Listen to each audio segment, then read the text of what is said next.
tahu nih apa itu pengertian dari kebakaran. Ada beberapa pengertian dari kebakaran, salah satunya dari Detnaker. Jadi, menurut Detnaker, kebakaran merupakan suatu reaksi oksidasi eksotermis yang berlangsung dengan cepat dari suatu bahan bakar yang disertai dengan timbulnya api atau penyalaan. Secara umum, kebakaran dapat didefinisikan sebagai suatu peristiwa terjadinya nyala api yang tidak dikehendaki. Secara khusus, kebakaran merupakan suatu peristiwa oksidasi antara 3 unsur penyebab kebakaran. Nah, unsur-unsur ini akan dijabarkan lebih lanjut pada teori terjadinya api. Kebakaran sendiri diklasifikasikan menjadi beberapa kelas. Menurut NFPA nomor 10 tahun 2013, kebakaran diklasifikasikan menjadi 5 kelas, yaitu kelas A, kelas B, kelas C, kelas D, dan kelas K. Sedangkan menurut Permenaker Trans nomor 4 tahun 1980, kebakaran diklasifikasikan hanya menjadi 4 kelas, yaitu kelas A, kelas B, kelas C, dan kelas D. Kebakaran kelas A merupakan kebakaran yang terjadi pada benda padat kecuali logam, misalnya kayu, arang, kertas, plastik, karet, kain, dan lain-lain. Kebakaran kelas A dapat dipadamkan dengan media berupa air, pasir atau tanah, apar dengan tipe dry chemical maupun apar dengan tipe foam. Kebakaran kelas B merupakan kebakaran yang terjadi pada cairan dan gas mudah terbakar. Misalnya, bensin, solar, minyak tanah, aspal, alkohol, LPG, dan sebagainya. Kebakaran kelas B dapat dipadamkan dengan media pasir atau tanah, apar dengan tipe dry chemical, maupun apar dengan tipe karbon dioksida. Media air tidak boleh digunakan untuk memadamkan kebakaran pada kelas ini. Selanjutnya, kebakaran kelas C. Kebakaran kelas C merupakan kebakaran yang terjadi pada peralatan listrik bertegangan. Kebakaran ini biasanya terjadi akibat korsleting listrik sehingga menimbulkan percikan api yang membakar benda-benda di sekitarnya. Media air tidak boleh digunakan pada kebakaran kelas C karena air merupakan konduktor atau penghantar listrik yang akan menyebabkan orang-orang yang berada di area tersebut tersengat listrik. Kebakaran kelas C dapat dipadamkan dengan media apar dry chemical maupun apar karbon dioksida. Kebakaran kelas D. Kebakaran kelas D merupakan kebakaran yang terjadi pada logam yang mudah terbakar. Misalnya, magnesium, aluminium, kalium, dan sebagainya. Kebakaran kelas ini sangat berbahaya dan hanya dapat dipadamkan dengan apar sodium chloride dry powder. Air dan apar berbahan dasar air sebaiknya tidak digunakan karena pada kebakaran jenis logam tertentu, air akan menyebabkan terjadinya reaksi ledakan.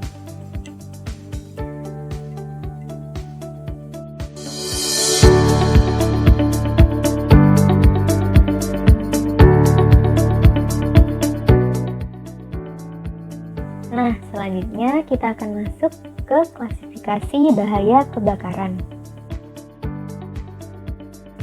Yang pertama, bahaya kebakaran ringan. Bahaya kebakaran ringan merupakan bahaya terbakar pada tempat di mana terdapat bahan-bahan yang mempunyai nilai kemudahan terbakar rendah dan apabila terjadi kebakaran, melepaskan panas rendah dan menjalarnya api lambat. Yang kedua, bahaya kebakaran sedang. Bahaya kebakaran sedang dikelompokkan lagi menjadi 3 kelompok.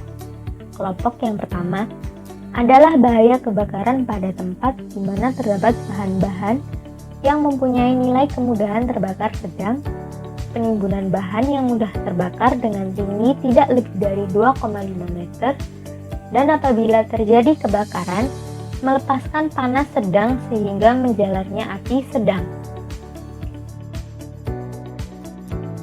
Bahaya kebakaran sedang kelompok 2 adalah bahaya kebakaran pada tempat di mana terdapat bahan-bahan yang mempunyai nilai kemudahan terbakar sedang, penimbunan bahan yang mudah terbakar dengan tinggi tidak lebih dari 4 meter, dan apabila terjadi kebakaran, melepaskan panas sedang sehingga menjalarnya api sedang.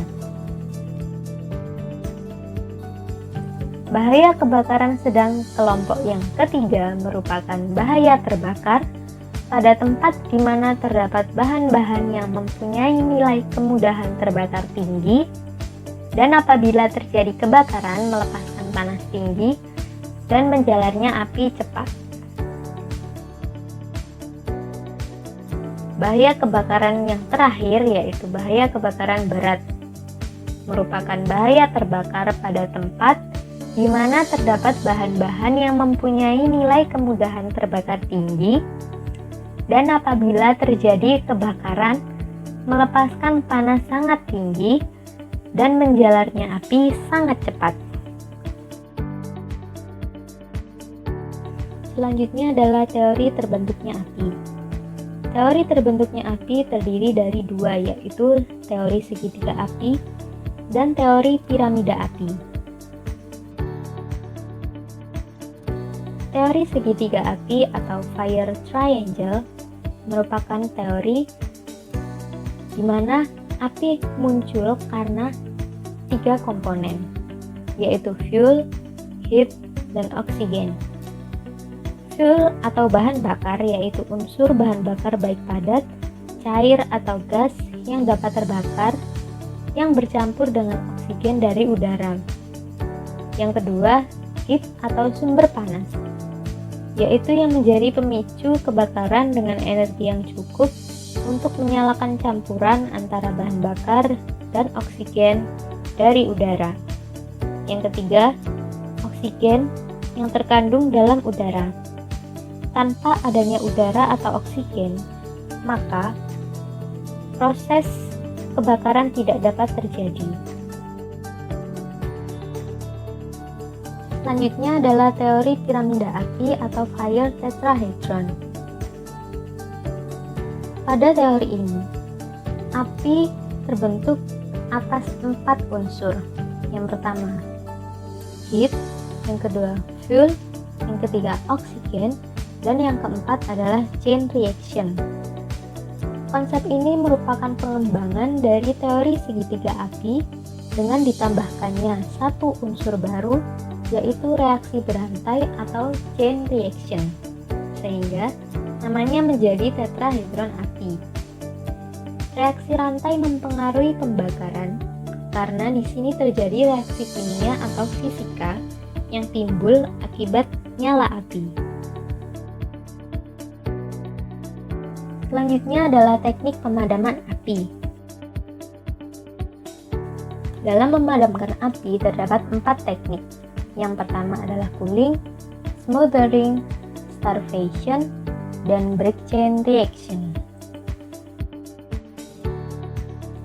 Cooling merupakan teknik pemadaman api dengan cara mengurangi atau menurunkan panas sampai benda yang terbakar mencapai suhu di bawah titik nyalanya atau flash point. Yang kedua, smothering, yaitu teknik pemadaman api dengan cara menghilangkan unsur oksigen atau udara mencapai di bawah 12%, sehingga pembakaran tidak berlanjut. Yang ketiga adalah starvation. Starvation adalah teknik pemadaman api dengan dipisahkan dengan jalan menutup aliran yang menuju ke tempat kebakaran atau menghentikan suplai bahan bakar yang dapat terbakar. Yang terakhir adalah Quick Chain Reaction, yaitu teknik pemadaman api dengan cara memutus rantai reaksi yang ada di dalam proses pembakaran.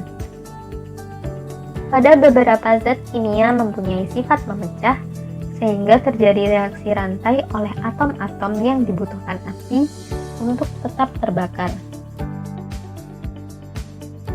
Nah, setelah tahu apa itu kebakaran, klasifikasi kelas kebakaran, klasifikasi bahaya kebakaran, teori terbentuknya api, dan teknik pemadaman api, selanjutnya kita akan beralih ke media pemadaman api. Salah satu media dalam memadamkan kebakaran adalah dengan cara tradisional. Salah satu medianya adalah selimut api atau fire blanket. Fungsinya untuk memadamkan kebakaran pada tahap awal terjadinya kebakaran, misalnya kebakaran akibat kompor minyak, kompor gas, hubungan arus pendek listrik, dan pemadaman pada kendaraan yang terbakar. Media ini dapat digunakan pada kelas kebakaran A, kelas B, dan kelas K. Prinsip pemadaman dari media ini adalah smothering. Cara penggunaan selimut api atau fire blanket dengan cara ambil fire blanket dari tempatnya dan lebarkan. Tutup bagian yang terbakar. Biarkan fire blanket menutupi area selama 30-60 menit sebelum diambil untuk menghindari api yang menyala kembali. Media pemadaman tradisional selanjutnya adalah air, yang berfungsi untuk mengatasi api kebakaran yang dipicu oleh material yang kering dan padat seperti kertas atau tumpukan sampah kering. Air digunakan sebagai media pemadaman kebakaran kelas A. Prinsip pemadaman dari air adalah cooling atau pendinginan. Media pemadam tradisional yang ketiga adalah pasir. Fungsinya baik untuk kebakaran pada posisi di lantai atau tanah datar. Dapat dipakai untuk membendung tumpahan minyak dan dapat dipakai untuk pemadaman awal. Pasir digunakan sebagai media pemadaman untuk kelas kebakaran A dan B. Prinsip pemadaman pasir dengan cara smothering atau isolation. Cara penggunaannya dengan cara menaburkan pasir mulai dari tepi hingga seluruh permukaan yang terbakar tertutup rata. Selanjutnya adalah karung goni. Fungsinya untuk memadamkan kebakaran kecil pada benda padat. Karung goni tidak dapat digunakan untuk memadamkan minyak dan listrik karena sebelum digunakan, kain goni harus direndam di air dahulu sehingga kain goni yang digunakan di sini mengandung air atau basah. Karung goni dapat digunakan sebagai media pemadaman kebakaran kelas A. Prinsip pemadamannya adalah smothering atau isolation. Cara penggunaannya adalah dengan cara membasahi karung goni dengan air, kemudian tutup rata pada bagian yang terbakar. Jika satu karung goni tidak cukup, maka bisa ditambah karung goni lagi.